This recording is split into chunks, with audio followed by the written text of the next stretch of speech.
All right, so you have 10 minutes. I'll start this timer.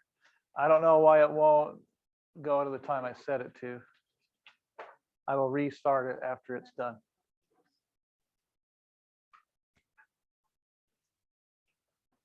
This is how the one on the test sort of is.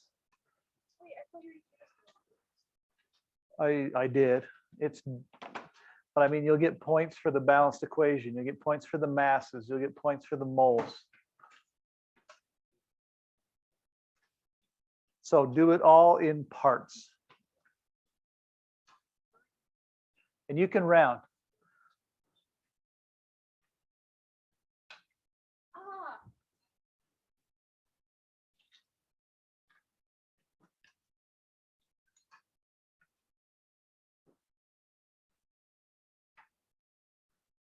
All right, I'm going to pause this recording.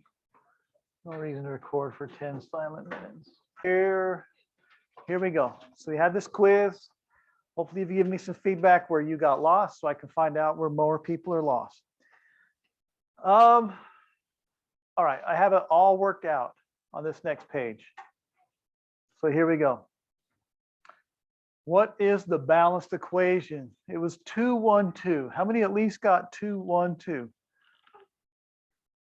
Okay, that's great. That's all but Haley. You were texting. It's fine. All right, here we go. The molar mass of each species is 24, 32, and 40. Fair enough. I hope we're all right with that. If you need help on that, please come ask me. Say, I don't even know how to find the mass of magnesium. All right, I will help you. How many moles of Mg and O2 are present at the start of the equation or the reaction? Oh, I did say equation. That's funny. Reaction is what it was supposed to say. So I take both of the givens and I divide them by the masses I just found. The actual AP test is actually super good at giving you the order which you should do things. So number 1 said, what's the balanced equation? Well, what's the first step you got to do? Balance it. Number 2 said, what's the molar mass? Well, you're going to need the molar masses to find number 3, which is the moles. The AP test really, really sets it up almost in the order you should do things. And so this problem is set up that way. All right. So to find the moles of magnesium, you take the given moles of magnesium, which was 50, and you divide it by that 24. 50 divided by 24 was 2.08. Then you take the 100, that was the given value for O2, and you divide that by 32, because that's the molar mass, and you get 3.125. So far, so good. How many had that part correct? Okay, so we had a gigantic drop-off right there. Gigantic drop-off right there. That's okay. Yeah, go ahead. On the what? I could have. I was just lazy. That would change things a little, but not a huge deal. You okay with that? Yeah, well, I just kept getting 0.6 and I kept like 0.06. Oh, yeah, I'm sorry. I did round this to 24 instead of 24.3. I want you on your exam to use the periodic table I'm going to give you. Every other time, rounding to the whole number is mostly fine. Chlorine, always go to 35.5 because it's right in the middle. Iron, we do 58.5. Sorry, no, it's not iron. It's copper, 63.5. But yeah, on the actual exam, you'll use the masses that are on the periodic table I hand to you. Exactly. Yep. All of them that it gave you, because that's what AP is going to expect. All right, so number 4 said, what species is the limiting reactant? All right, so I just found these moles and these moles. And so then I'm going to ask the logic question. I saw a lot of you do 2 picket fences, and that's fine. Nothing wrong with 2 picket fences. But this is the question I'm going to ask. I brought this 2 right down here. This might be confusing, but this 2, okay, that was supposed to not be that. This 2 and this 1 come from this 2 and this 1. Okay, looking here, just thinking through it, for this reaction to work right, I need twice as much Mg as I do O. Twice as much Mg as I do O. Twice as much Mg as I do O. Okay, let's come down here. So I asked myself this question. I guess I didn't ask it, I answered it, whatever. But 2.08 should be twice 3.125, right? And it's definitely not, right? So the question I'd say, is 2.08 2 times larger than 3.125? The answer was no. So here's the statement. 2.08 is not 2 times bigger than 3.125. So the limiting reactant is Mg. So am I going to worry about this number at all? No. Be careful. Like, remember how we did 2 picket fences and we crossed out the bigger number? This is the same thing. I just cut a tiny bit off that picket fence. Okay, who had identified the limiting reactant is magnesium? Okay, so a lot of you did not do this right, but you still knew this was right. This is a problem you can sort of reason through. I'm not going to go into details though, because that'll confuse people.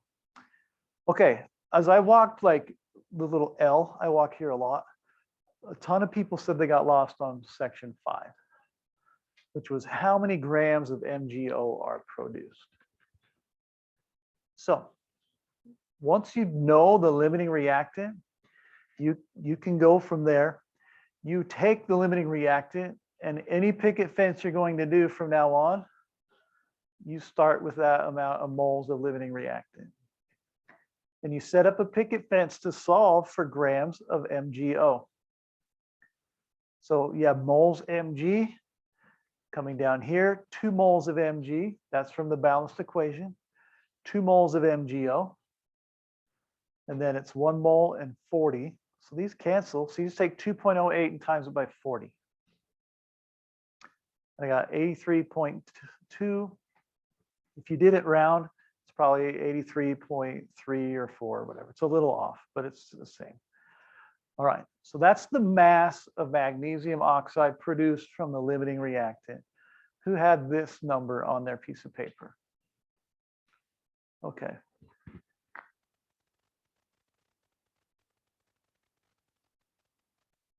Excuse me. All right. So one more time, who had it? We were around 5 or 6 people. Raise your hands. Oh, we have more than that. 1, 2, 3, 4, 5, 6, 7, 8, 9, 10, 11, 12, 13. About half. A little bit, about half. That's good. That's good. If you're in the other half, though, you don't feel good about this at all. I am aware of that. Okay, how many grams of excess remain at the end of the reaction? All right.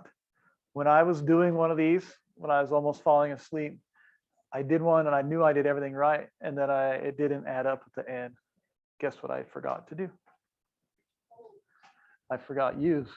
I got this answer, wrote it down as the answer, and then went for it. So even 46-year-old Tom, that's been in chemistry since he was 15, still makes this mistake. Be careful. That's 31 years of me being a screw up. It's okay. My mom loves me. Okay. Maybe. All right.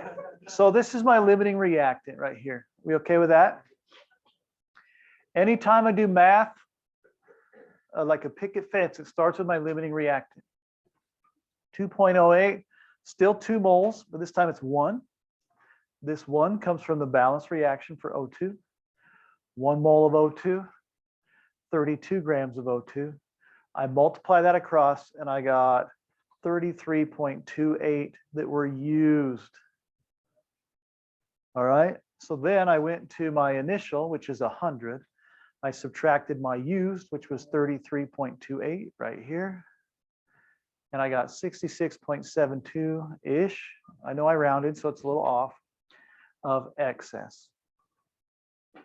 Then number 7, it wasn't on there because it's not required, but you can check that the final grams is equal to the initial grams. And we're never going to be perfect, but we should be pretty dang close. So I added and I got 149.92. My initial mass was 150. That's really, I'm 0.08 off. So I feel like I'm pretty good at it. All right. Now, who had every single part right? I know Seth. No, Seth, what did you have wrong? Did you get these 2 answers? Then that's good enough. Who got the 2 math answers right? Raise your hands. Okay. That's about a third. That's about average. Don't give up on me because you didn't know what you were doing. Okay, will you take that paper now and pass it to the front?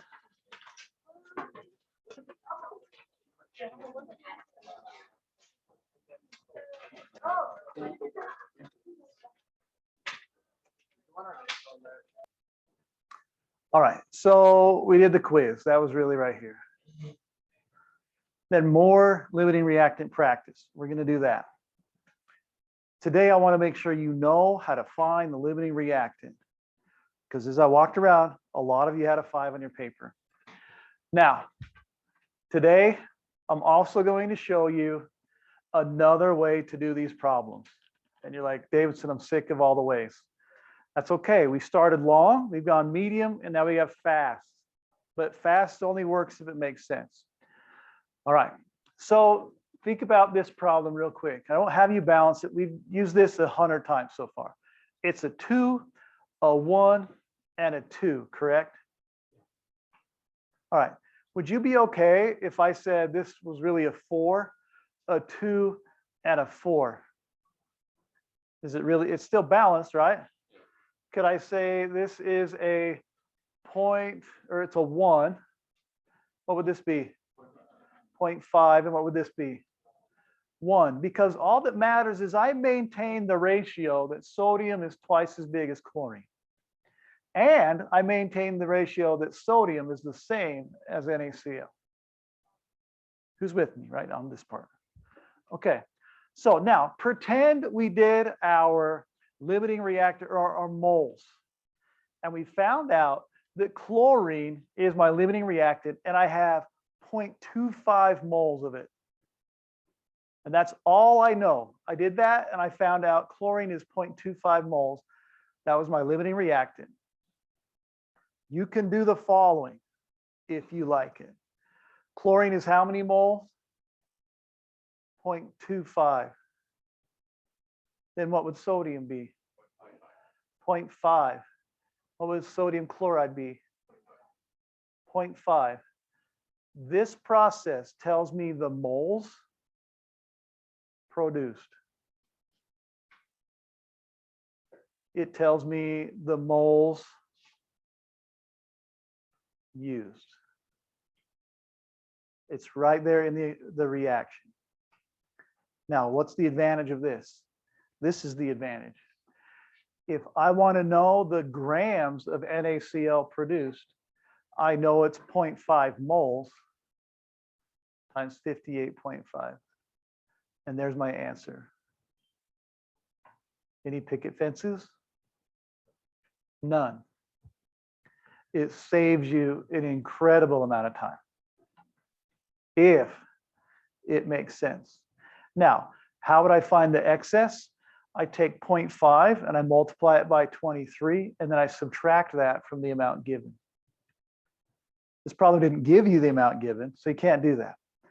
But this is the fastest way to do it, but it only works if you understand what you're doing. What we're doing, I heard that, someone whispered, which I don't. What we're doing is we're doing, oh my, uh-oh, it's lagging. We're doing this math in the actual equation. So we were saying, all right, those were the same. So 0.25 and 0.25. This was double or whatever. So it's 0.5 or 0.5. All right. So This is our goal today, is to get a lot better and a lot more efficient at doing these problems. Success looks like this, right here. Balance, convert. Yours won't look as long because I might have notes. All right, this is just the one I posted. Well, actually, it might not be. Compare the moles, substitute moles in the reaction, find the excess, check the final. This is what we're going to do. It may not look shorter, but that's because I have written notes in there for you to see. Who's up to try this? Okay, so I've taught you 3 ways. We'll review them. 3 ways to find the limiting reactant. Number 1, you set up the 2 picket fences, and whatever one works for you, that's the one I want you to use. If this is big and that's small, then this thing is your limiting reactant, right? That's the first way we did it. It takes the most time, but it's the least confusing maybe. All right. Next, this is the logic one. Convert both given grams to moles by dividing each by their molar masses. That's how you convert to moles. Once you have moles, you can ask yourself the following question. Is the moles with the higher coefficient? So in this problem, it would have been, I don't even have them up here.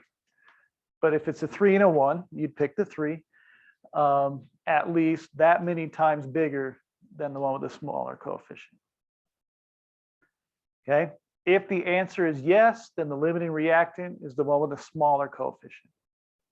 If it's no, then the LR is the reactant with the larger coefficient. Now I'll come back. We just did that here.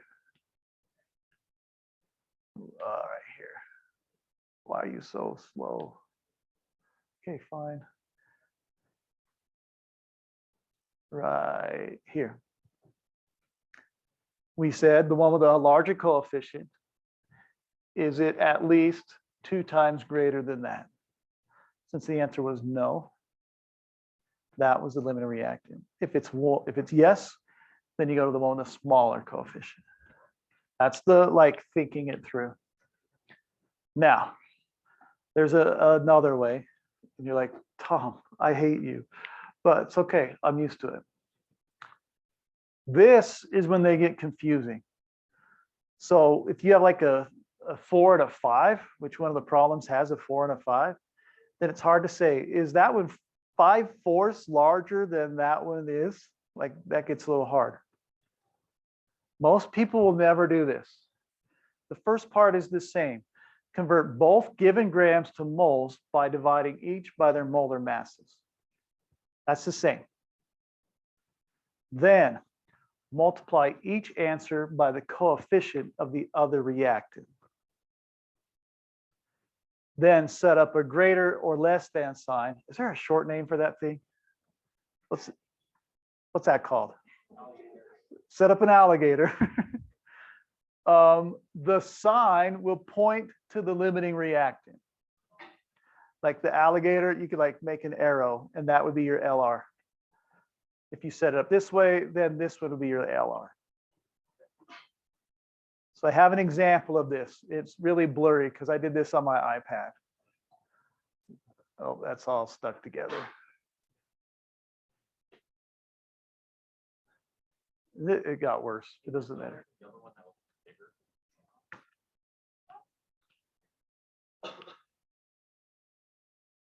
So down here, this one, I didn't do it that way on this one is the problem.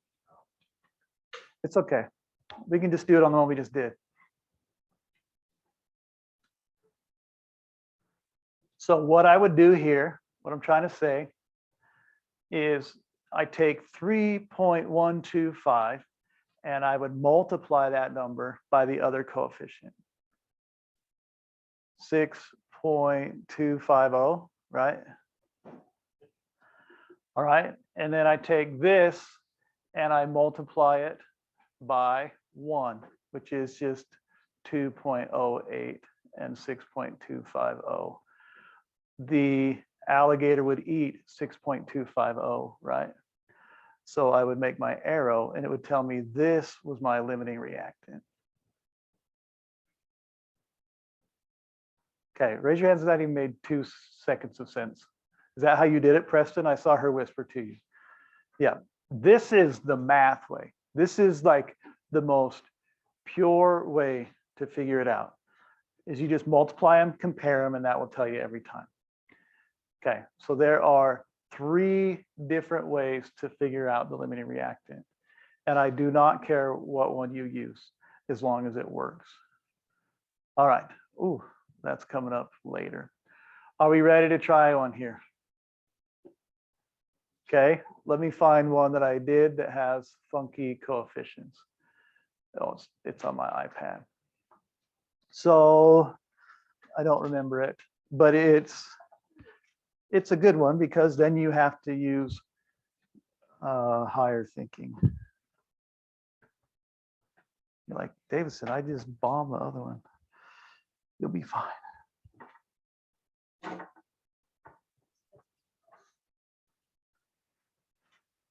Let's see.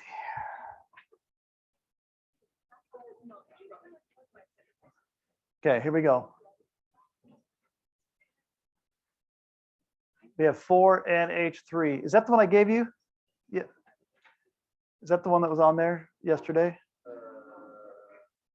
don't remember. Just because I laughed at It was? Okay, so we can do a different one.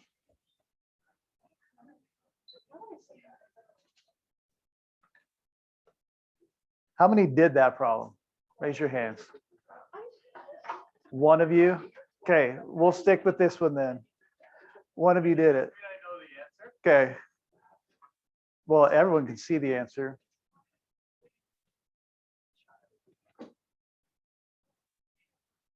All right, I will change the numbers so it's not the exact same. Sound good?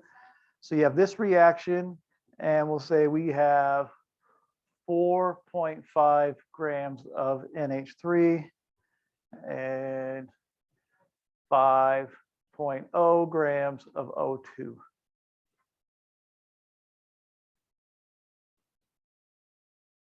So everything I want to know the grams of this, and the amount of excess reactant. You all right today? You okay today? But you're good, right? Okay. All right, let's take 10 and try and see if you can do this problem.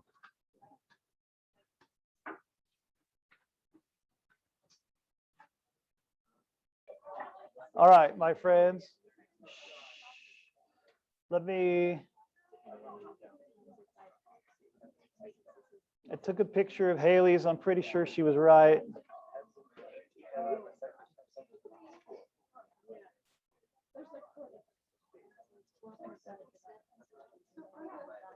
All right. Let's double check it together. Her masses added up to the same at the end, so I'm pretty sure she's right, within a few decimal places of everyone else. All right, so she found the molar masses for whatever, ammonia and oxygen. Looks good. She did some math. Then I need to be really careful because she had this wrong at first. These numbers right here are not numbers that we need to use. They help us find which is the excess or the limiting, but these are the actual moles we have, right? So this 0.16 moles of O2, that's your generator of everything from then on. And that's kind of my bad. How many use 0.64? Well, I heard a lot of people say, oh, but no one raised their hand. Okay, so O2 is the limiting reactant. Thumbs up if you had oxygen was the limiting reactant. Okay, that's a good sign. Okay, then what works for Haley is to do picket fences. And that's fantastic. Whatever works is the one you should use. Because if you look at Preston's paper, you have like nothing written down, right? And you have the right answers, right? Because he did it like my sort of magic way and your magic way, right? And he's right. It doesn't matter how you do it, as long as you get the right answers. Okay, so here we go. She, I should say, used the limiting reactant to solve for the grams of both products, 3.84, 3.45. Preston had 3.73 and 3.35 or something like that. Close enough for how we're doing it, right? All right, then finding excess. This one she put double exclamation marks because this is her least favorite part, right? It's okay, I bet you will from now on. Excess, she used the limiting reactant and made a picket fence that solved for grams of NH3 that were used. And then she took that used value and subtracted it from the given. And that told us the excess.